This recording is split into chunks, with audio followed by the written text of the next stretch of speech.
비트코인 ETF가 전 세계에서 한 100만 6천 개 정도의 비트코인을 이제 ETF로 가지고 있더라고요. 비트코인 전체가 총 2,100만 개이지 않습니까? 그 2,100만 개를 기준으로 봤을 때 한 5% 이상을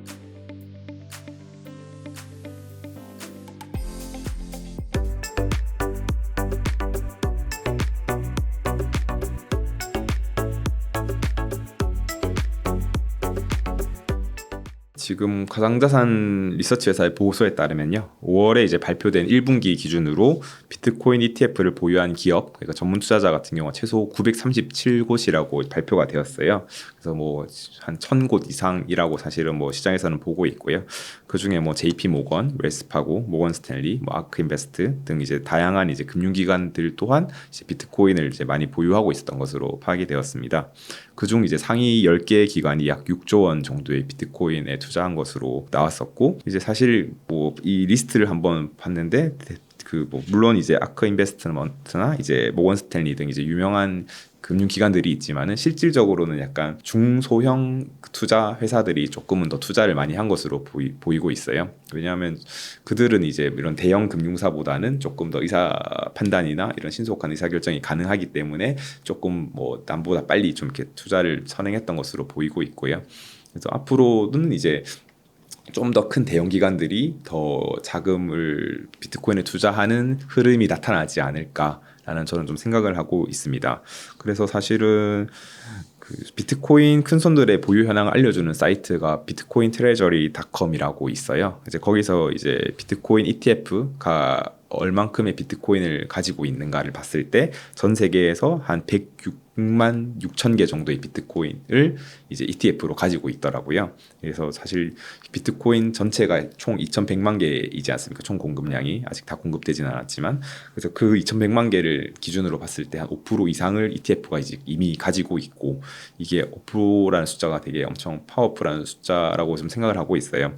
그래서 이 사이트에 가서 보시면은 ETF가 한 5% 가지고 있고, 그리고 국가들이 한 2.7%를 가지고 있고, 국가가 생각보다 많이 가지고 있어요. 국가가 한 57만 개를 가지고 있는데, 국가 같은 경우는 자기들이 이제 투자를 한 것도 있죠. 엘살바도르 같은 경우는. 근데 이제 미국이나 일본이 좀 많이 가지고 있던 것으로 보이는데, 여기는 이제 가상자산을 이제 뭐 약간 범죄로 쓰였던 것을 이제 국가가 이제 다 이렇게 몰수한 것으로 이제 보시면 되고요. 그게 한 2.7%가 되고, 퍼블릭 컴퍼니에서 이제 이런 상장 기업이 한 31만 개 정도의 비트코인을 가지고 있어요. 그 중에 사실 대부분은 마이크로 스트래티지겠죠. 그리고 이제 프라이빗 컴퍼니 같은 경우는 이제 비상장 기업 같은 경우도 한 50만 개 정도에서 한 2.5% 정도를 가지고 있고요. 이런 식으로 이제 이런 흐름을 봤을 때 전체 이제 비트코인을 가지고 있는 뭐 ETF, 국가, 뭐 상장 기업, 비상장 기업 등등이 있는데, 그 중에서 ETF의 흐름이 좀 되게 좀 파워풀해졌다라는 것을 이제 좀 볼 수 있는 것이지 않나 싶고, 앞으로도 이거의 흐름이 뭐 조금은 더 커지지 않을까라고 저는 좀 생각을 하고 있습니다. 비트코인이란 자산은 기존에 있던 전통자산과는 좀 성격이 다른 자산이다 보니까 해칭 차원으로 이제 좀 투자를 하는데, 이제 막 해칭으로 하시면은 보통 한 1%에서 3% 내외 정도 막 큰 포지션은 아닐 겁니다. 근데 하지만 1%에서 3%라는 그 금액 자체도 어찌 보면 비트코인 시장에서는 되게 큰 그 자본 유입이 될 수도 있고요. 이제 그런 측면에서는 그래도 이제 해칭으로 들어오는 임에도 불구하고 결국엔 또 그것도 수요의 발생이지 않습니까? 그들 또한 이제 결국은 보유를 할 것이고, 이제 그것 또한 그래서 저는 뭐 그런 해칭으로 보더라도 뭐 좋은 측면이지 않나라고 좀 생각을 하고 있고요. 사실 뭐 최근에 비트코인 뭐 흐름, 이제 현물 ETF 유입량에 따라서 되게 시장이 많이 왔다 갔다 하지 않습니까? 그래서 이제 뭐 되게 ETF가 지금까지는 그래도 아까 말씀드렸다시피 거의 한 전체 국가에서 107만 개 정도를 이제 가지고는 있지만은 이렇게 계속 올랐다 내렸다 하고 있다 보니까 이제 그 흐름을 또 지켜보는 것도 조금은 뭐 중요한, 지금은 과거에는 그랬지 않았지만 되게 중요한 것 중에 하나이기 때문에 이제 그런 것들도 한번 잘 지켜보면 좋지 않나 생각하고 있습니다. 이제 사실 뭐 과거 개인들이 막 그 거래를 많이 하고 투자를 했을 때는 사실 뭐 좀 변동성은 클 수는 있겠죠. 그렇지만 개미들 같은 경우는 막 투자 금액이 크지 않다 보니까 이제 뭐 던졌다 팔았다 하면서 약간 변동성은 크고 약간 그럴 수 있지만, 이제 기관들이 조금이 들어오게 된다면 기관은 약간 롱텀으로 주로 투자를 많이 하지 않겠습니까? 그래서 그렇기 때문에 조금은 변동성은 좀 줄어들 수 있다고 생각을 해요. 사실 뭐 ETF 같은 경우도 뭐 샀다 팔았다 하는 게 아니고 사서 이제 그냥 보유를 하는 형태이다 보니까 그렇기 때문에 과거에 그런 뭐 ETF 이전에 뭐 2012년, 18년 뭐 그렇게 이 과거 때만큼의 이런 변동성은 조금은 기관이 들어와서 줄어들겠지만은 그렇지만 이제 약간 좀 탄탄한 수요가 창출되고 있기 때문에 그 탄탄한 그 받침으로써 이제 뭐 좀 하방은 좀 막아줄 수 있는 약간 그런 식으로 아마 비트코인의 가격 흐름이 나타나지 않을까 생각하고요. 그래서 뭐 지금 뭐 국가 같은 경우가 비트코인을 산 곳이 뭐 대표적으로 엘살바도르 있고 뭐 중앙 아프리카 공화국 그다음에 온두라스 특구 그쪽 이렇게 있는데요.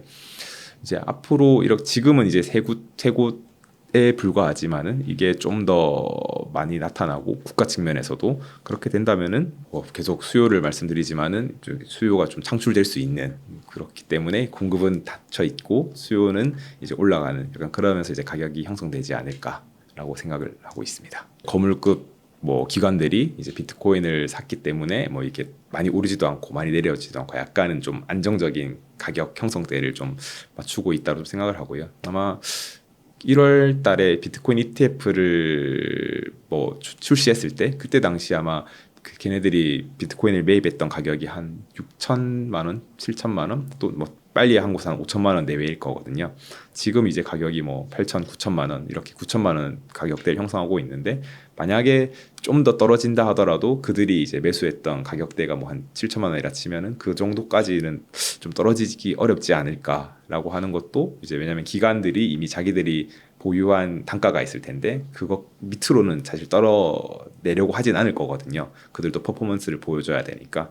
그래서 그런 측면에서는 이제 되게 좀 탄탄한 이제 가격 형성이 좀 그 컨솔리데이션이 되고 있지 않나라고 좀 생각을 하고 있습니다. 다른 나라들의 이런 금리 인하 움직임들이 충분히 이제 비트코인에 좀 긍정적인 요소로 작용할 수 있다라고 생각을 하고요. 물론 미국은 아직까지 이제 경제가 탄탄하고 이렇기 때문에 5.5%를 유지하더라도 우리는 할 수 있다 이렇게 하지만은 다른 국가 측면에서는 이제 높은 금리에 이런 부담감이 많을 거예요. 이제 국가도 그렇고 이제 기업도 그렇고 이제 우리 국민들도 마찬가지고 때문에 이제 금리 인하를 미국의 눈치를 보고 미국이 아마 할 거다라는 이제 다들 예측이란 예견이 있기 때문에 이제 얘들이 좀 선제적으로 내렸다라고 좀 생각을 하고 있어요. 사실 뭐 금리를 인하하게 되면은 이제 그 낮아지는 금리만큼 이제 이자 부담도 좀 적어지게 되고 금리가 낮아지게 되면은 이제 사실 뭐 자금을 조달해서 이제 투자를 할 수 있는 것도 조금은 더 용이해지기 때문에 이제 말씀하신 것처럼 이제 비트코인 또는 이런 위험 자산에 조금은 더 긍정적인 요인을 불러일으킬 수 있다라고 생각을 합니다. 예, 이제 과거에서도 이제 뭐 비트코인 고래들의 움직임을 지켜보면서 이제 사야 된다, 팔아야 된다 이런 거를 좀 많이 보는 분들도 계셨고 이제 그거에 따라서 실제 뭐 수익을 거두시는 분들도 계셨습니다.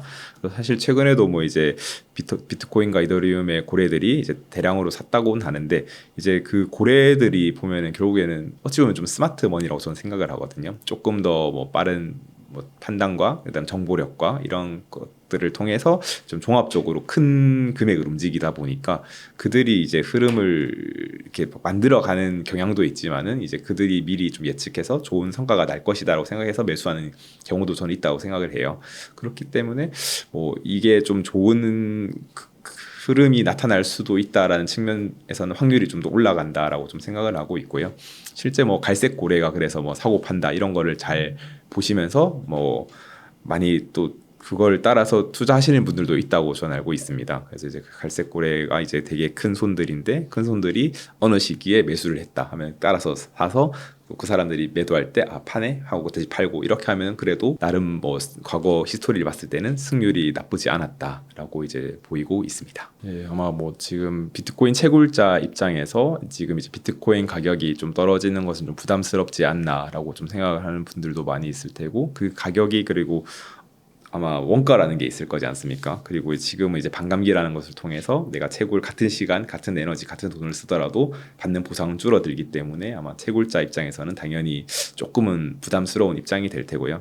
하지만 그렇게 부담스럽기 때문에 약간 어찌 보면 가격이 좀 더 올라가는 것도 있어요. 왜냐하면 이제 이 가격 떨어뜨리지 않아야 되기 때문에 이제 그걸 반사적으로 약간 뭐 매수하는 그런 것들도 생길 수가 있고요.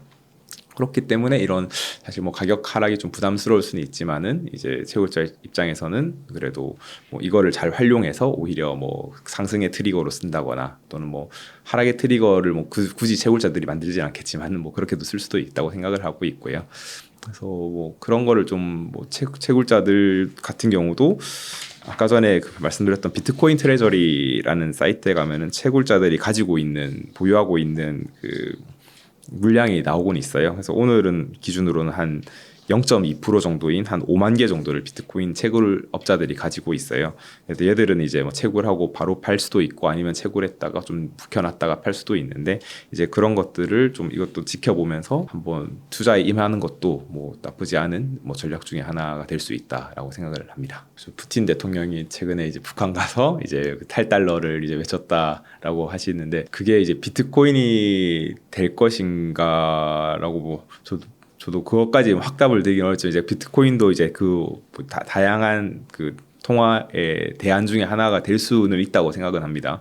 이제 뭐 러시아 쓰는 것과 중국 쓰는 것과 북한 쓰는 다 이제 다르다 보니까 그렇지만 이제 또 미국 달러에 좀 견제는 해야 되고 하다 보니까 이제 그걸 어떤 것을 고를지는 모르겠으나 이제 그 메인 화폐가 있을 수도 있고 메인 화폐 플러스 알파로 해서 뭐 이런 서브 화폐가 있을 수도 있는데 그럼 메인 화폐를 아마 비트코인으로 택하기에는 사실은 좀 쉽지는 않을 것 같지만 이제 그래도 이제 그런 뭔가 뭐 서브 화폐 측면에서는 그래도 하나의 대안으로는 봐줄 수 있지 않을까라는 뭐 기대감 그런 게 그렇게 좀 생각은 합니다. 그쪽 국가에 대한 물량은 사실은 이쪽 사이트에서도 뭐 공개된 건 제가 못 봤긴 하거든요. 아마 그쪽도 되게 많이 가지고 있을 거다라는 이제 추측성 기사들은 사실 많이 나오곤 있는데 실제 그들이 뭐 러시아와 북한이 어느 정도의 비트코인을 가지고 있는지는 뭐 개인 뭐 실제 뭐 사실은 좀 확인하기 어렵지 않나라는 생각을 합니다. 저는. 민코인이 되게 투자해서 높은 수익률을 가져올 수 있긴 하지만은 이제 그만큼 높은 수익률이 있다는 건 높은 리스크가 있다라는 측면이거든요. 그래서 이제 뭐 하이 리스크 하이 리턴을 좋아하시는 분들께서라면은 뭐 자기들이 감당할 수 있는 수준의 돈만큼 그만큼은 투자하시는 것은 뭐 나쁘지 않다라고 생각하지만은 그건 충분히 이제 시장에 대한 경험과 이해가 있으신 분들에 한해서라고 좀 생각을 해요. 그래서 이제 보통 뭐 민코인은 막 하루에도 수백 프로 올랐다가 막 또 수백 프로 또 막 또 몇십 프로 떨어졌다가 이렇게 하는 게 되게 크다 보니까 이거를 뭐 못 겪을 때는 되게 엄청 그 정신이 흔들릴 수 있기 때문에 이제 그런 거는 뭐 초보자들께서는 굳이 하기보다는 이제 좀 더 공부를 하시면서 아, 민코인이라는 게 이렇구나라는 것을 좀 이해하는 게 좋을 것 같고 사실 민코인이라는 것 자체가 말 그대로 그냥 뭐 유행에 따라서 트렌드에 따라서 그냥 이렇게 내러티브에 따라서 그냥 올라갔다가 떨어졌다는 거지 않습니까?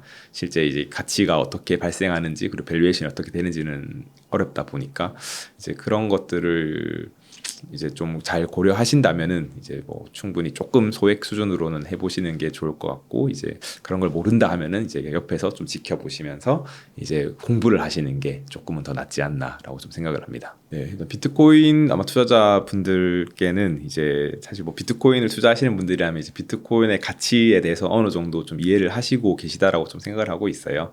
그래서 아마 뭐 대부분 좀 중장기 투자자가 조금은 더 많을 거라고 좀 생각을 하는데요.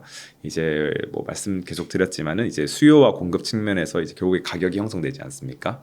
그런 가격이 형성되는 걸 봤을 때 공급은 이제 어느 정도 이제 저희가 반감기라는 사이클 그리고 2,100만 개라는 이제 제한된 공급량이 있으니까 수요를 잘 보셔야 되는데 수요 같은 경우가 이제 계속 뭐 지금 뭐 너무 좋은 말만 계속 들어서 그렇지만 이제 수요가 계속 창출이 되고 있다고 저는 생각을 하고 있어요. 이제 그런 흐름을 좀 잘 지켜보시면서 투자를 하시면 좋을 것 같고 뭐 너무 일희일비하지 말고 일희일비하다 보면 사실 스스로가 힘들어지거든요. 그래서 좀 중장기적으로 이제 관심을 가지면서 사고 팔고 하다 보면은 이제 이런 트렌드를 좀 읽어가시면서 그렇게 공부를 하시며 투자를 하면은 좀 더 좋은 성과를 낼 수 있지 않을까 생각합니다.